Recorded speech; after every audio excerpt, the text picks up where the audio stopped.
Welcome back to Harbors Unknown, where we are enjoying the beautiful Abaco Islands in the Bahamas. The Great Guana Key Reef was once recognized as one of the best dive sites in the world, so we're sailing from Elbow Key North to Great Guana Key to check it out. We've heard it may not be as pristine as it once was, but we're eager to find out for ourselves and, of course, hunt for fish.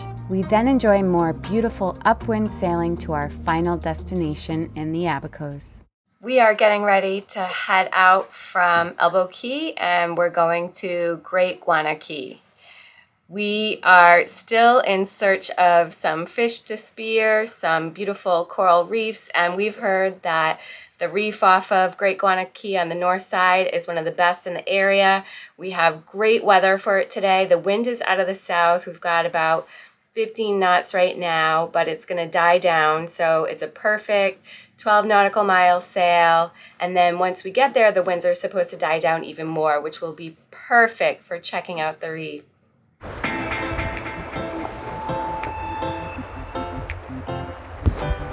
Yoda's mad because she's tied. I'm going to untie her. All right, we are on our way. Yeah, we are. We have great conditions today. The true wind is 21 knots, 17 apparent. Coming from the south, right just off our stern, so we have the screecher up and we're going 771. We only have the screecher out. Yeah. No main. Yeah, exactly. We're doing lazy sailing today. Yeah. It's shallow water alarm. Oh. 6'4". Okay. Let's pay attention.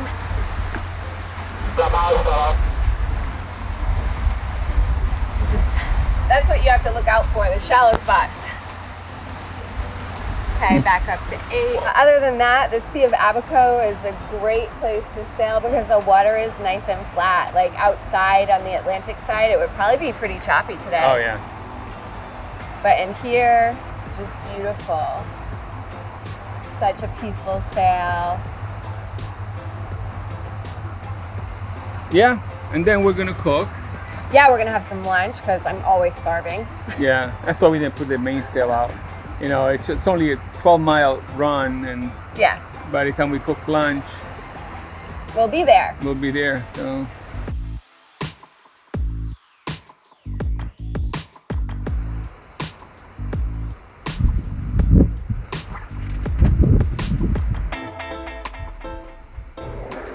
Our poor rosemary is like a bonsai. There's not much to get. I have to be very selective. All right, chef, what do we have? Oh, black beans and salmon. Real quick preparation underway. Yeah. Berries coming hot.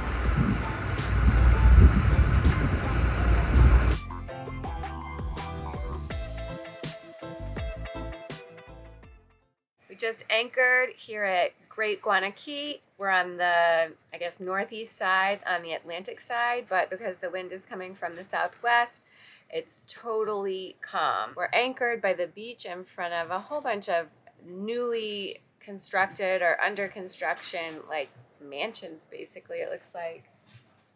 And our friends Tim and Kate on SB Freestyle are here. It's Tim's birthday. Happy birthday, Tim. They're gonna come over and have dinner with us tonight. So we're gonna go diving in the morning.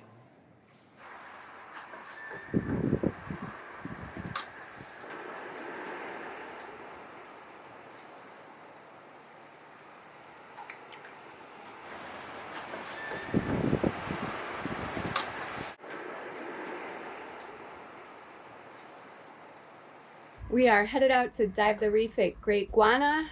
It's a little cloudy today, and it's supposed to rain a little bit later on this afternoon, so we gotta hurry up. A huge thank you to our patrons. We are so grateful for your support. If you'd like real-time updates and additional content, consider joining the Harbors Unknown community on Patreon. The reef is a little bit away from the boat, so we took the dinghy over, and so I'm staying here in the dinghy while Fabio goes diving. and then I'll go diving and he'll stay in the dinghy. So, what's the report, good sir? When there's no fish that I can shoot. I saw a couple of very small snappers, but nothing that is. I think Riley and what's his name, Dave, must have been here already. That's hilarious. They ate everything. But how's the reef? Reef is gorgeous. That's awesome. Super alive with the coral. There's a lot of small reef fish, a lot of, you know, the usual stuff. But unfortunately, nothing edible, no lobster. Yeah, well, it's not seasoned anyways, so. But you know. But there's, yeah, just to say. Just to say that there was.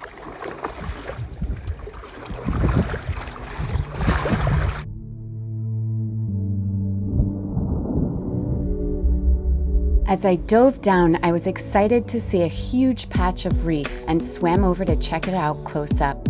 Swimming over the reef, there seemed to be quite a bit of soft coral growth.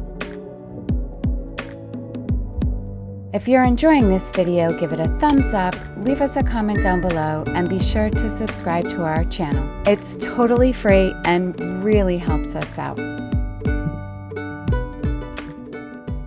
In the distance, I spotted what looked to be a field of elkhorn coral. It was, in fact, a large expanse of elkhorn coral, but as I got closer, I realized the majority of it was dead. There was a bit that was alive, and it was incredibly beautiful. There are a number of reasons for coral to die: natural threats such as hurricanes and storms, and human threats like overfishing, climate change, pollution, habitat destruction, and invasive species. Not only are coral beautiful, but they buffer shorelines from the effects of hurricanes, and an estimated 500 million people earn their livelihoods from the fishing stocks and tourism opportunities reefs provide. The tiny animals that give rise to reefs are even offering hope for new drugs to treat cancer and other diseases. Scientists around the world are looking for all kinds of ways to protect and maybe even revive corals. One option is to create more marine protected areas, essentially national parks in the ocean. Scientists say creating marine refuges where fishing, mining, and recreating are off limits, making the reefs healthier and more resilient. Scientists are also researching so-called super reef corals that have evolved to withstand higher water temperatures, and some labs are breeding these resilient coral by hand and reattaching them to the reef. Hopefully, with the concerted efforts, we will be able to save and rejuvenate the remaining coral reefs.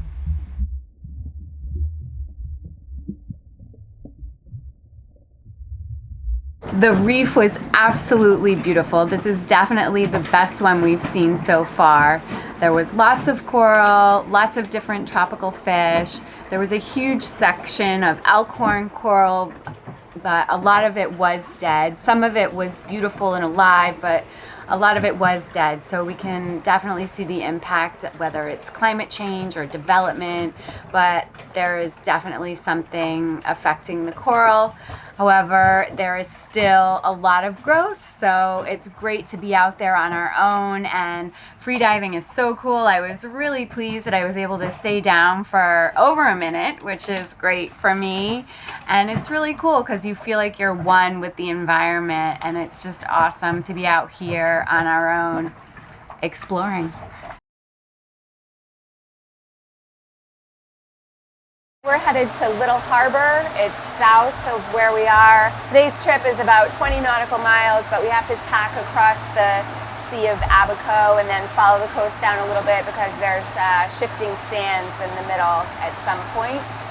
And believe it or not, we are having to think about hurricane season, and we actually really kind of need to move through the Bahamas. We have to be at Grenada or south by July, and so we need to kind of figure out where we're going to spend hurricane season. We're looking at maybe the ABCs.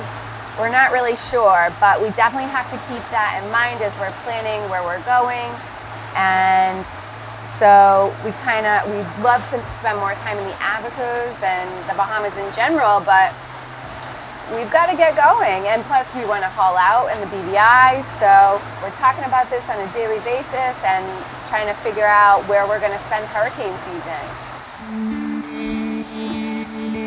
Planning is necessary, of course, but I often remind myself to stay in the moment out here. Take time to observe the rhythm of the water, the clouds, wind in the sails, and just be.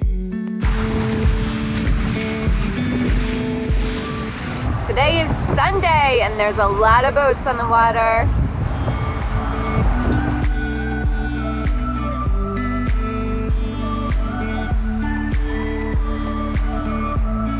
Good girl, Yoda. Good girl, Mama.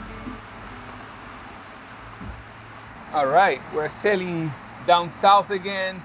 Today is a beautiful sailing day, a little overcast. We have 20 knots of wind. We have one reef in the main, even though we don't need it.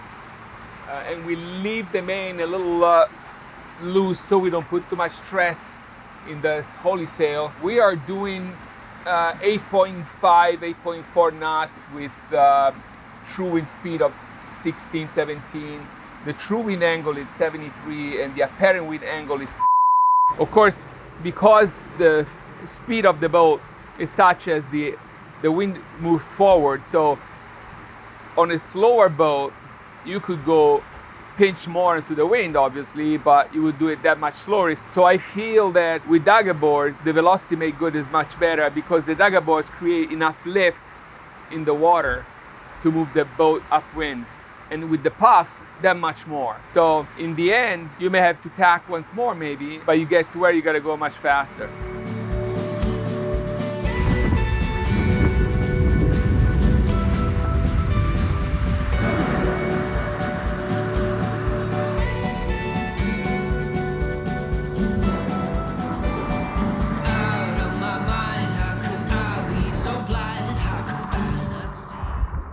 Our beautiful sail was a little short-lived because we came quickly upon the area in the Sea of Abaco where there's shifting sands and it gets really shallow, so we had to turn directly into the wind and hug the coast.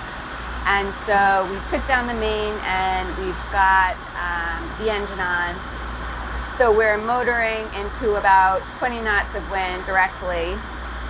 But thankfully, it's still not raining. I don't know how long our luck will hold out though, because we've got a squall coming up behind us.